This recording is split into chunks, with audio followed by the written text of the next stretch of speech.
Get ready to dive into the heart of Cambodia's most fun and unique celebration, Bon Om Touk, also known as Cambodian Water Festival. Besides the Khmer New Year, it's the most celebrated holiday in the country. Bon Om Touk, which literally translates to Boat Racing Festival, is a national holiday in Cambodia. The country is located in Southeast Asia, with Vietnam, Thailand and Laos as its neighboring countries. Although the festival is a national holiday and celebrated throughout the whole country, the main festivities take place around the Tunnel Sap River, right in front of the Royal Palace in Phnom Penh. Because of the name of the festival, the highlight of the Bon Om Touk festival are the boat races. People come from miles away from their villages to watch the boat races and support their teams. Most provinces send a team to the competition, and the teams train hard for months to represent their village at the race. In general, it's an honor to be part of this tradition that dates back centuries. Traditionally, boats were made by hand using the wood from the koki tree. They are painted with the bright colors of their villages and decorated with the logos of corporate sponsors. They are usually decorated with dragons or fish, and some feature eyes on the bow to keep off evil.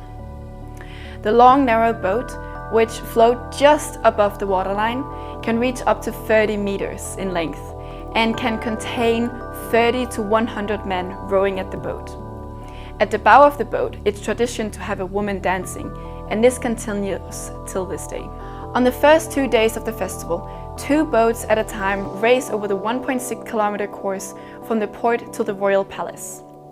On the third day, all the boats race at once, giving rise to sometimes chaotic scenes, where crews suffer injuries and even death. In 2010, 378 people died in a stampede after a mass panic. After this festival got cancelled a few years, now it's open again, but with extra safety measures. On the final day, the overall winner of the boat race is announced, with boats parading past the crowd, with dancers dressed as sparrows on the bow. These women come a few days early to the festival to practice this. But Bon Om Touk is about more than just a boat race festival.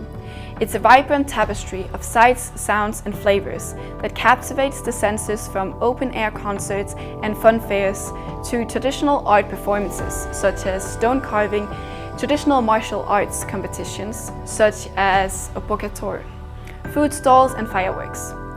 This makes it a festival for everyone to enjoy the Cambodian culture. But Bon Om Touk is not a new festival. The festival started in the 12th century during the region of Angkorian, King Jayavarman VII. His navy was the most important thing to him. To understand this, we have to take a look at his predecessor, the Khmer king. Good luck pronouncing his name. In 1177, Cham warship from Vietnam traveled up the Mekong River to Tunnel Sap Lake, conquered Angkor and killed the king. This is also known as the Battle of Tunnel Sap. After the devastating battle, the empire was on the brink of collapse. Jayavarman VII carried out military campaigns in Champa, removed the Cham from their land and reunited the Khmer. From that moment on, the Khmer king would organize boat races to choose a champion from the navy and to prepare their elite naval forces for battle. On the full moon of the 12th lunar month, every year they show off their bravery and commemorate their victory over the Cham. When the festival takes place differs each year. It's always somewhere around the end of October and the beginning of November. The reason why it differs is because they celebrate it at the end of the Cambodian rainy season, to commemorate the end. The festival celebrates a natural occurrence of the reversing flow between the Tunnel Sap and the Mekong River. For most of the year, the Tunnel Sap empties in the Mekong River. However, at the beginning of the rainy season in June, the Mekong River rises, which reverses the flowing. The Mekong River now empties in the Tunnel Sap, which increases tenfold in size.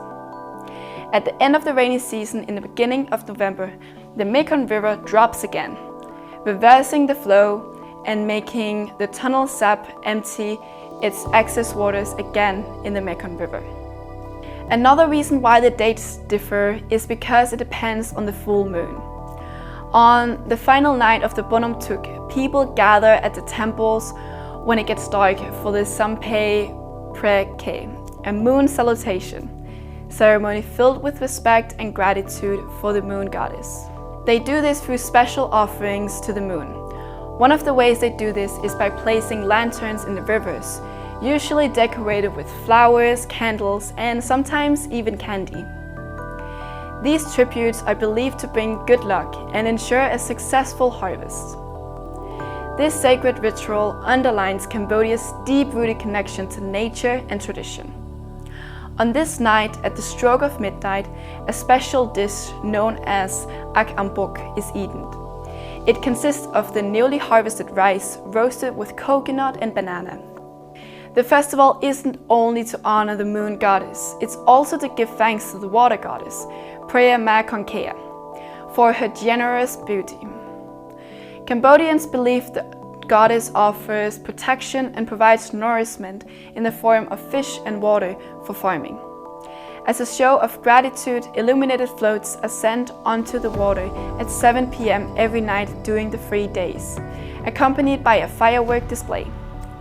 Traditionally, Cambodians would make their own small floats for this ritual, known as the Bandit Pratip. So, as we conclude our journey through Cambodia's cherished Bon Om Touk festival, mark your calendars because the next Bon Om Touk is celebrated on November the 14th to 16th, 2024. And as always, stay tuned for the next cultural quest with Globetales, where we will go in depth explaining another captivating holiday. Until then, may the luminance of the moon goddess guide your path and fill your hearts with gratitude and wonder.